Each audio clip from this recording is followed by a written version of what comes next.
ইকবাল হাসান মাহমুদ টুকু একটা নাস্তিক এবং ইসলাম বিদ্বেষী, আপাতমস্তক ইসলাম বিদ্বেষী।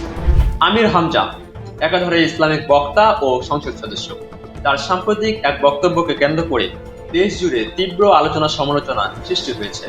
তিনি প্রকাশ্যে বিদ্যুৎ ও জ্বালানি প্রতিমন্ত্রী ইকবাল হাসান মাহমুদ টুকুকে নাস্তিক ও ইসলাম বিদ্বেষী বলে মন্তব্য করেন, যা রাজনৈতিক ও ধর্মীয় অঙ্গনে নতুন বিতর্ক উস্কে দিয়েছে। গণমাধ্যমে প্রকাশিত তথ্য অনুযায়ী কুষ্টিয়া সদরে একটি জামে মসজিদে জুমার নামাজের আগে দেওয়া বক্তব্যে তিনি এসব মন্তব্য করেন এবং বক্তব্যের ভিডিও সামাজিক যোগাযোগ মাধ্যমে ছড়িয়ে পড়ার পর তা দ্রুত ভাইরাল হয়ে পড়ে। ইকবাল হাসান মাহমুদ টুকু একটা নাস্তিক এবং ইসলাম বিদ্বেষী, আপাতমস্তক ইসলাম বিদ্বেষী।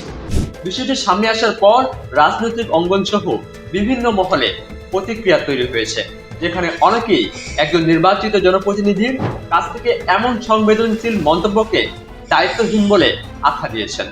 ইসলামী দৃষ্টিকোণ থেকে এ ধরনের বক্তব্য অত্যন্ত স্পর্শকাতর হিসেবে বিবেচিত হয়।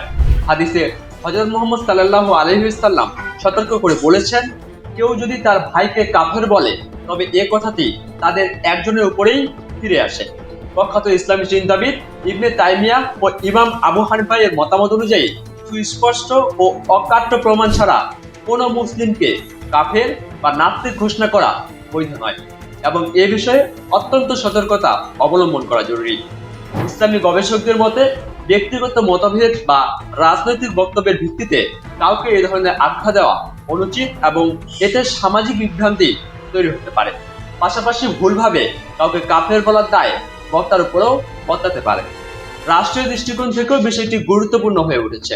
বাংলাদেশের প্রচলিত আইনে কোনো ব্যক্তিকে প্রকাশ্যে অবমাননাকর উপাধিতে আখ্যায়িত করলে তা মানহানি পর্যায়ে পড়তে পারে, যা আইনগতভাবে শাস্তিযোগ্য। আইন বিশেষজ্ঞদের মতে এ ধরনের বক্তব্য ব্যক্তি ও প্রতিষ্ঠানের সুনাম ক্ষুণ্ণ করতে পারে এবং জনমনে বিভ্রান্তি ও উত্তেজনা সৃষ্টি করতে পারে, যা পরিস্থিতি ভেদে আরও গুরুতর আইনি জটিলতায় রূপ নিতে পারে। একই সঙ্গে একজন সংসদ সদস্য হিসেবে জাতীয় সংসদের সদস্যদের প্রতি যে দায়িত্ব ও সংযম প্রত্যাশিত তা বিবেচনায়ও এই ধরনের বক্তব্য নিয়ে প্রশ্ন উঠছে।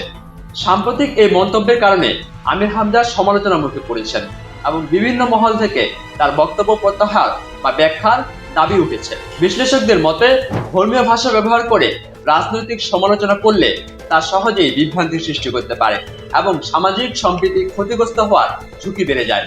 সার্বিকভাবে বিশেষজ্ঞরা মনে করেন দায়িত্বশীল অবস্থানে থাকা ব্যক্তিদের ক্ষেত্রে এই ধরনের বক্তব্য পরিহার করে প্রমাণ নির্ভর ও শালীন ভাষায় মত প্রকাশ করাই সমাজ ও রাষ্ট্রের জন্য অধিক কল্যাণকর। মাহমুদ বিন মারুফ, ডেইলি সকালবেলা।